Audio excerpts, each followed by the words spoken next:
comité de synergie pour réfléchir et également voir tous les enjeux de structuration, en tout cas de notre secteur audiovisuel.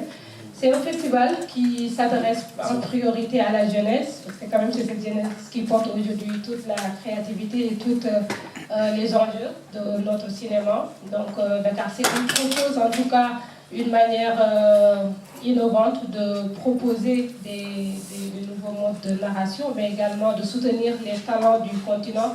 D'ailleurs, vous allez le voir, ce festival propose des ateliers, une programmation, je pense que ça, mon collègue Franck Cana va y revenir, qui nous vient des 4 coins du continent, mais également des masterclass.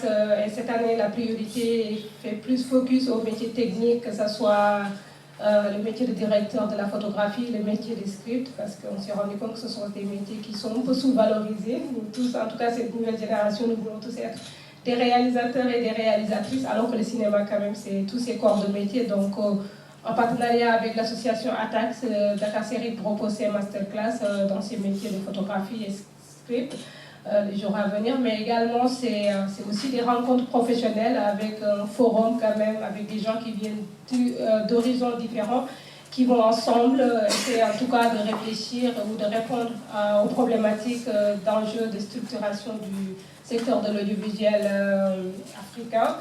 Et en dehors de ces du forum professionnel, nous avons également des résidences, 5 résidences d'écriture, 9 nationalités, 20 porteurs de projets, 15 projets, et on peut dire que c'est mélangé parce que nous avons des résidents qui vont venir d'Afrique du Sud, du Kenya, RDC Congo, Cameroun. Le Sénégal y est représenté avec 2 projets.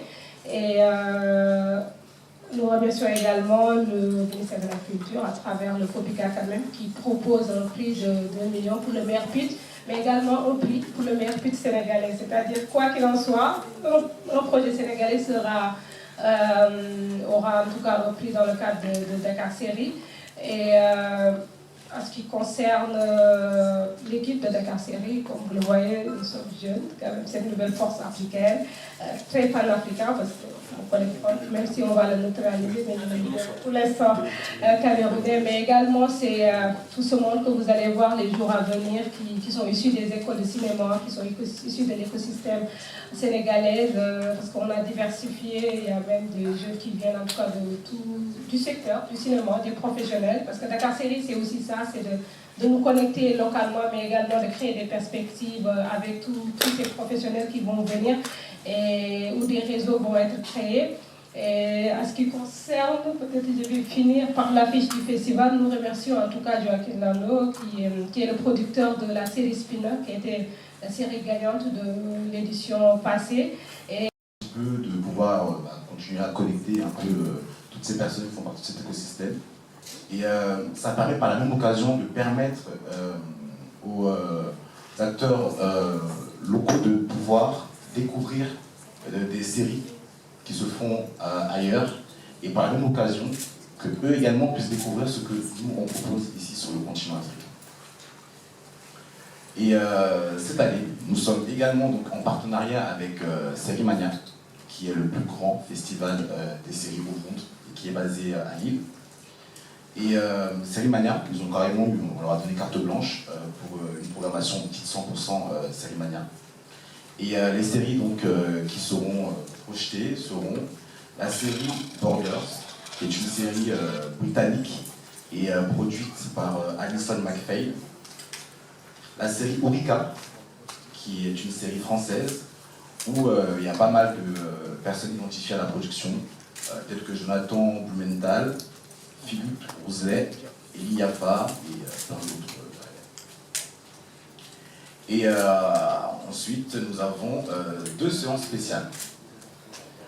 Alors, on aura la série Made in France, DJ Meji, qui sera donc d'ailleurs notre série d'ouverture. Et elle a été produite donc par Ultra Magnétique, 360 Créative, Unité et Arte France. Il faut savoir que la série a remporté le prix donc, de la meilleure série documentaire à Cannes Série. Donc c'est pour moi un honneur de l'ouvrir avec cette série. Et enfin, African Empire, qui est une série donc, créée et produite sur différents territoires par Sébastien Onomo. Alors, l'idée ici était de montrer ce qui se fait de mieux sur le continent et montrer également ce qui se fait de mieux à l'international.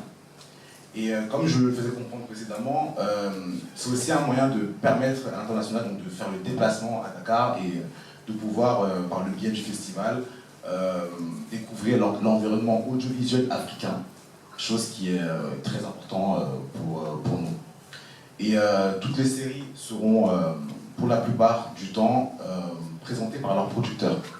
On a vraiment fait le nécessaire pour que chaque producteur puisse faire le déplacement pour venir présenter sa série à Dakar. Donc, dans ce contexte, dans cette programmation, si on récapitule, on totalise pour le Sénégal 3 séries. Donc, je pense que c'est le pays qui a le plus de séries actuellement à la programmation. Donc, je l'ai rapidement, Wassaman, il y a eu 2.0 et Lex Africana.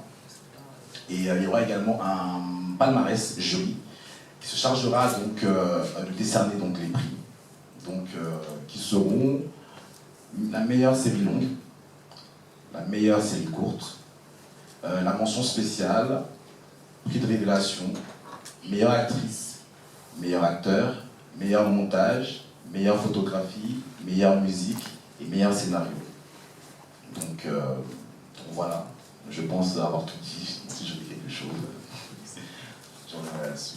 Donc je passe, du coup... Non, je passe pas. Merci beaucoup, Franck. C'était très complet, donc ça nous donne une belle idée de ce qu'on pourra... De Dakar Série. J'ai plusieurs fois été présidente du jury, mais ce qui est important ici pour Dakar Série, c'est que c'est un festival qui a décidé de faire battre le cœur de la série à Dakar, dans notre pays. Et la série est un genre qui a pris beaucoup d'importance à travers le monde. On a beaucoup de festivals, beaucoup de rencontres professionnelles, mais on parle beaucoup de longs métrages, de courts métrages, de documentaires, et les porteurs de séries venaient essayer de trouver leur place avec leur série dans ces rencontres-là. Et aujourd'hui, c'est très bien qu'ils aient des initiatives telles Sérimania et aujourd'hui Dakar Série, qui devient très important. C'est une deuxième édition, mais vous allez voir que c'est des invités de qualité, c'est une programmation de qualité, bien sûr portée par une équipe de qualité, mais c'est important pour le Sénégal de recevoir tous ces gens-là parce qu'aujourd'hui, je trouve que la série a réconcilié le spectateur sénégalais avec son contenu créatif. Pendant des années, les longs métrages, on ne peut pas les voir au Sénégal.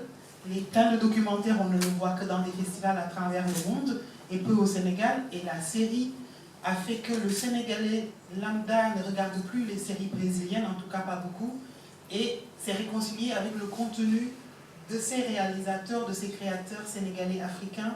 Et je trouve que Dakar Série met en valeur tout ce travail-là, pas seulement justement des séries sénégalaises, mais aussi des séries africaines, et donne l'occasion à un public sénégalais de voir aussi ce qui se fait dans la sous-région et dans les autres pays africains en termes de séries. Et donc je suis fière avec toute mon équipe que je vais vous présenter.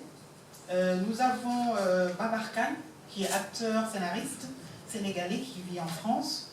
Nous avons Atem Siraj, qui est un réalisateur et producteur algérien. Et nous avons Azata Soro, qui est actrice et réalisatrice du Burkina. Donc nous aurons la lourde tâche de décerner ces distinctions à ces talentueux réalisateurs qui sont là. Merci beaucoup.